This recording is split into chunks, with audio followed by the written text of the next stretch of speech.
महेश गर्मी में अपने रिक्शे को चलाए जा रहा था। पसीने से इसका चेहरा बहुत ही बेहाल हो गया था। अगर मैं ऐसी हिम्मत हार जाऊंगा तो मेरे परिवार का खर्चा कैसे चलेगा। नहीं नहीं, मुझे मेहनत करनी होगी। महेश ऐसे ही मेहनत कर रहा होता है कि तभी उसके पास एक औरत आती है और तुरंत ही उसके रिक्शे पर बैठ जाती है और कहती है, भाई साहब मुझे मयूर नगर छोड़ दो। बहन जी 50 रुपए लगेंगे, बताइए ठीक है? हाँ भाई साहब, मुझे देरी हो रही है, जल्दी से छोड़ दो, जितने रुपए लगेंगे ले लेना। मयूर नगर बहुत ज्यादा दूर था। महेश गर्मी में रिक्शे को खींचते हुए चल रहा होता है। वही औरत को देरी हो रही होती है। औरत ने गुस्से में महेश को बोला, अरे इतनी धीरे चलाओगे भैया, इतनी देर में तो मैं पैदल चली जाती, और कितनी देर लगेगी आपको मुझे पहुंचाने में? बहन जी जितनी तेज रिक्शा चला सकता हूँ उतनी तेज तो चला ही रहा हूँ, बस थोड़ी देर में पहुँचने वाले हैं। महेश पसीने से तरबतर होकर हांफता हुआ ऐसे ही रिक्शा खींच रहा होता है। थोड़ी ही देर में वो औरत को मयूर नगर छोड़ देता है और जब पैसे देने की बारी आती है तो औरत 20 रुपए देते हुए कहती है, ये लो भैया आपके पैसे। कैसी बातें कर रही हो बहन जी, आपको 50 रुपए बोला था और आप मुझे 20 रुपए दे रही हो। और इतनी देरी से जो लेकर आए हो उसका क्या? मुझे यहाँ समय से पहुँचना था, मेरी जरूरी मीटिंग है। तुम्हारी वजह से अगर मेरी मीटिंग कैंसिल हो गई तो उसका नुकसान कौन भरेगा? ये 20 रुपए दे रही हूँ, लेना है तो ले लो। महेश ने उस औरत के आगे हाथ जोड़ दिए और बोला, रहने दीजिए बहन जी, ये 20 रुपए भी आप ही ले लीजिए, मुझे आपसे कोई पैसा नहीं चाहिए। महेश ये बोलकर थोड़ा सा मुस्कुराया और उसके बाद अपना रिक्शा लेकर चला गया। ऐसा उसके साथ कई बार हुआ करता था, लेकिन आज उसे बहुत बुरा लग रहा था क्योंकि दोपहर से शाम होने को आई थी, लेकिन उसके पास बिल्कुल भी पैसे नहीं थे। उसने अपना गमछा रिक्शे के पीछे रखने के लिए जैसे ही मुंह घुमाया तभी उसकी नजर एक सोने की चेन पर गई। अरे ये सोने की चेन तो शायद उसी बहन जी ने पहनी हुई थी जो कि मेरे रिक्शे में बैठी हुई थी। महेश ने इतना सोचा तभी उसके दिमाग में एक ख्याल आया और नहीं महेश, तूने हमेशा मेहनत की कमाई खाई है, तू इतनी बड़ी गलती कैसे कर सकता है? तू उस औरत को ढूंढ और उसे उसका सामान वापस कर दे। अब महेश ने यही सोचा कि वो उसकी चेन वापस कर देगा।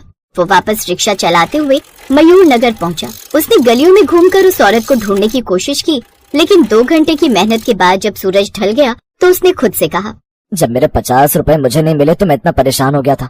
उस औरत की सोने की चेन खो गई है, वो कितना परेशान हुई होगी। मुझे उसे किसी भी तरह ढूंढकर उसका सामान वापस करना होगा, लेकिन अभी के लिए घर चलता हूँ, रात होने वाली है। महेश ये बोलकर अब घर आ गया। घर आने के बाद उसने अपनी पत्नी सुनंदा को सब कुछ बताया और सुनंदा ने कहा, अजय इसमें सोचने वाली क्या बात, जब उस औरत ने इतना बड़ा छल आपके साथ किया तभी तो उसे इसकी सजा मिली। हम इस चेन को बेच देते हैं और बिट्टू के स्कूल की फीस भर देते हैं, और ये चेन तो लाखों की लग रही है, साथ ही 1-2 रिक्शा खरीद कर किराए पर चला लेते हैं। नहीं सुनंदा, अगर हम ऐसी चीज करेंगे तो हम अपने बच्चों को क्या शिक्षा देंगे? मैं ये चेन कल उस औरत को वापस कर दूंगा, हम ऐसा कुछ नहीं करेंगे। आप और आपके उसूल। ठीक है जी, घर में दाल चावल बने हैं, मैं वही लेकर आती हूँ। सोचा था कुछ अच्छा खाने को मिलेगा, घर में मुर्गा बनाऊंगी, लेकिन आप तो। उसे चिंता की वजह से नींद नहीं आई। अगली सुबह वो बिना कुछ सोचे समझे मयूर नगर के बाहर ही अपने रिक्शे को रोक देता है और कहता है, बहुत ज्यादा गर्मी लग रही है, लेकिन अगर वो औरत परेशान होगी तो जरूर यहाँ पर अपनी चेन को ढूंढने के लिए आएगी, मुझे तो बस इंतजार करना है। गर्मी में गरीब रिक्शे वाले का बहुत बुरा हाल हो गया था। कई घंटे बैठने के बाद भी कोई भी वहाँ पर नहीं आता। तभी उसके पास एक अमन नाम की सवारी आती है और वो कहता है, भाई साहब मुझे यहाँ 2 गली आगे जाना है, क्या आप मुझे छोड़ सकते हो? मेरे पैर में चोट लगी है। ठीक है भाई, मैं आपको छोड़ देता हूँ। महेश उसे छोड़ने के लिए तैयार हो जाता है क्योंकि उसने देखा कि अमन के पैर में चोट लगी थी।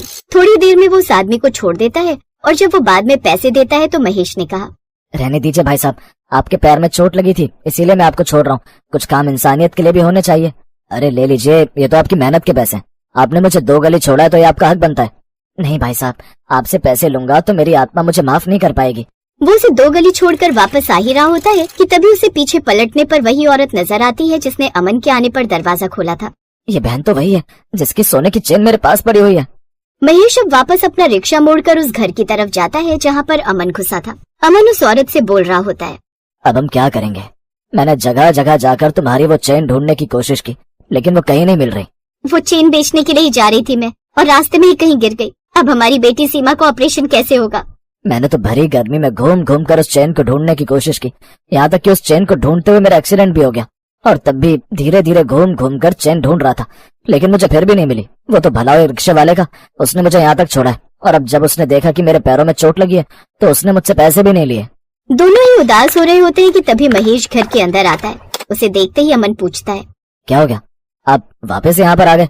कोई परेशानी है क्या भाई आपको? वही वो औरत महेश को देखते ही पहचान लेती है और कहती है, अरे ये तो वही रिक्शे वाला है जिसे उस दिन मैंने पैसे नहीं दिए थे। भैया मैंने आपको पैसे नहीं दिए इसलिए आप मेरा घर ढूंढते हुए यहाँ तक आ गए, हद होती है बेशर्मी की। औरत ये सब बोल ही रही होती है कि तभी महेश अपने गमछे को खोलता है जहाँ पर एक गांठ लगी हुई थी और उसमें से वो चेन निकाल कर उन दोनों को देता है और कहता है, माफ करना बहन जी, उस दिन जब आप रिक्शे से उतर रही थी तो आपकी ये चेन मेरे पास रह गई थी। पिछले 2 दिन से मैं आपको ढूंढने की कोशिश कर रहा हूँ और किस्मत से आज जब मैं भाई साहब को यहाँ छोड़ने आया तब मैंने आपको देखा, तो बस आपकी चेन वापस देने आया था।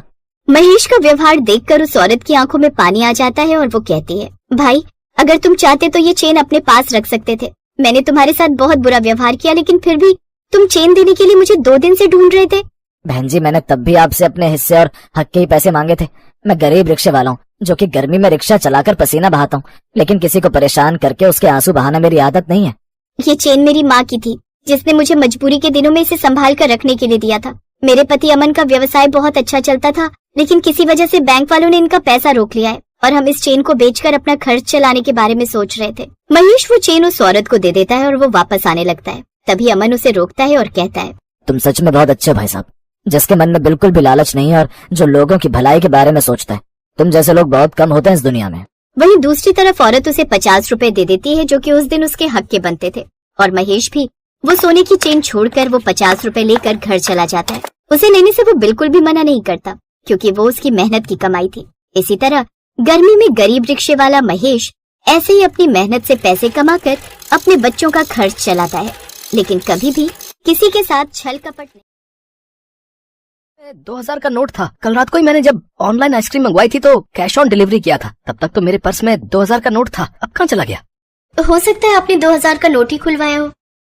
वही तो मैं बोल रहा हूँ, मैंने किया था कैश ऑन डिलीवरी, पर जब भैया आइसक्रीम देने के लिए आया तो उसके पास 2000 के खुले नहीं थे तो मैंने उसे हाथों हाथ ऑनलाइन पेमेंट कर दी थी। सुमन की ननद पारुल दरवाजे के पास खड़ी मन ही मन हंस रही थी। उसके हाथ में वही 2000 का नोट था जो पिछली रात जब सब बाहर आंगन में खाना खा रहे थे तो उसने अपने भैया आशीष के पर्स से निकाल लिया था। दरअसल पारुल को चोरी करने की आदत पड़ गई थी। कहते हैं ना, किसी इंसान को जब किसी चीज की बुरी लत लग जाती है तो फिर उसे काम करने में मजा आने लगता है। ऐसा ही पारुल के साथ हुआ। कुछ समय से पारुल के खर्चे बढ़ गए थे, इसलिए उसने घर में चोरी करना शुरू कर दिया। एक सुबह, बहू ये 1600 रुपए दूध वाले का बिल बना था, उसके देने हैं। यहाँ माइक्रोवेव के ऊपर रख कर जा रही हूँ। अभी दूध देने आएगा तो उसका हिसाब कर देना, मैं मंदिर होकर आती हूँ। ठीक है माँ जी, आप रख दो, मैं ये 2-4 कपड़े रह गए रस्सी पर डाल कर आती हूँ। यही मौका है, चुपचाप पैसा उठा लेती हूँ, किसी को कुछ पता नहीं चलेगा। पैसे भी मैं तो कॉलेज निकल रही हूँ। बस फिर क्या था, पारुल ने माइक्रोवेव के ऊपर से पैसे उठाए और चुपचाप कॉलेज चली गई। इतनी देर में दूध वाला भी आ गया। सुमन ने देखा माइक्रोवेव के ऊपर तो कोई पैसे ही नहीं रखे। सुमन घबरा गई। उसने अपनी सास को मंदिर में फोन मिलाया। हेलो माँ जी, आप माइक्रोवेव के ऊपर जो रुपए रख कर गई थी, यहाँ पर तो कोई पैसे नहीं रखे। बहू मैं वहीं रख कर गई थी, कहो तो मैं आऊँ क्या? नहीं नहीं रहने दीजिए, मैं बोल देती हूँ कल ले जाएगा। भैया आप एक काम करो, कल ले जाना अपने पैसे, ठीक है?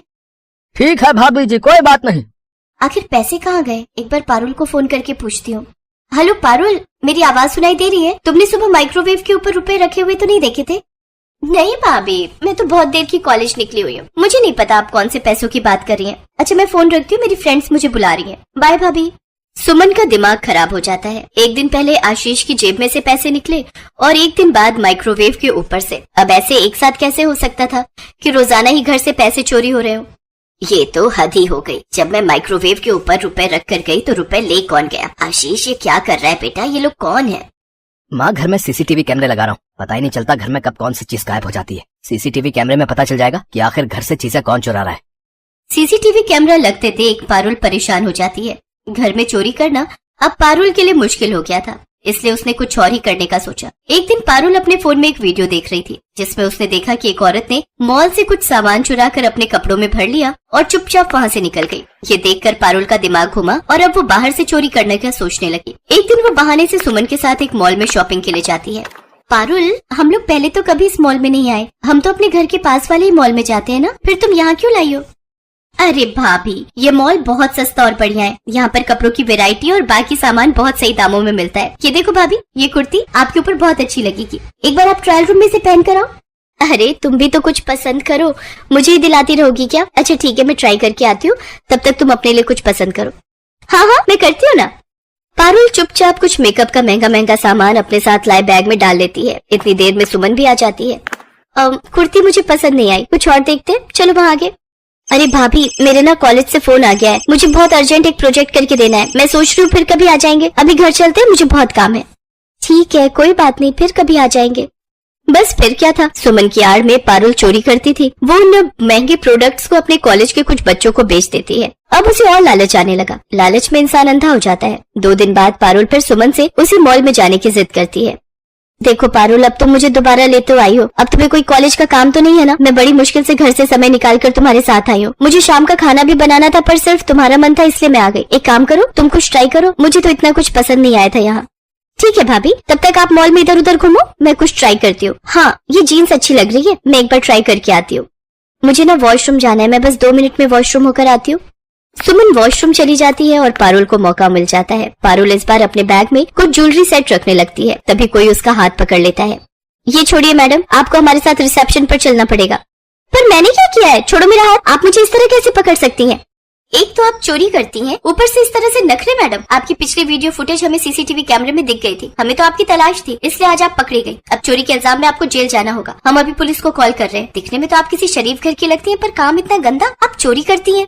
प्लीज प्लीज छोड़ दीजिए मुझे। प्लीज प्लीज प्लीज मैम, आप देखिए, सब देख रहे हैं। आपको कोई गलत फहमी हुई है। मैंने कोई चोरी नहीं की। मैं तो बस ये जो भी देख रही थी, और उस दिन मैंने सारे प्रोडक्ट खरीदे थे। आप कितना सफेद झूठ बोल रही हैं। दिखाएं अभी आपकी फुटेज।